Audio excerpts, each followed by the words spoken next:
বয়স তো আর 3 বছর আছে, আমরা তো এই দাবি উঠতাম না। তাহলে কেন ভয়? শুধু আমাদেরকে মার দেয়নি,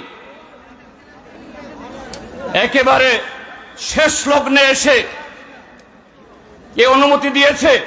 এখানে শেষ না, আপনারা শুনেছেন, আজ ভোর থেকে ধর্মনগরের যে রেলওয়ে স্টেশন, দৌড় লোক এলাকা থেকে মানুষ অটোতে, টমটমে, রিক্সা চেপে ট্রেনে আসবেন।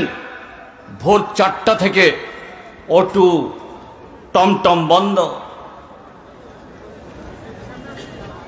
কৈলাসহর খোয়াই রাস্তা থেকে কমলপুরের বা খোয়াইয়ের লোকরা আসবেন,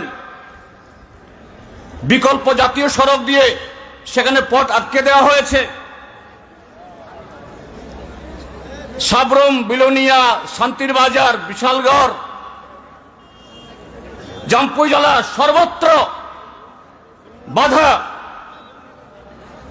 বহু গাড়ির মালিক, গাড়ির শ্রমিক, তারা আমাদের গাড়ি দিতে চেয়েছেন, অগ্রিম নিয়েছেন, তাদেরকে হুমকি দিয়ে এদের পথে বসিয়ে দেওয়া হয়েছে। সিপিএমকে গাড়ি দেওয়া যাবে না। কেন ভয়?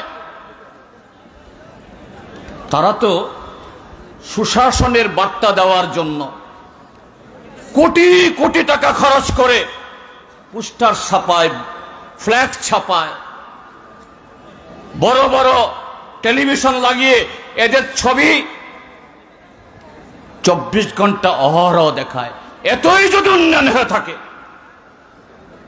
উন্নয়নের ত্রিপুরাজ্য ভেসে থাকে, কেন ভয় সিপিআইএমকে?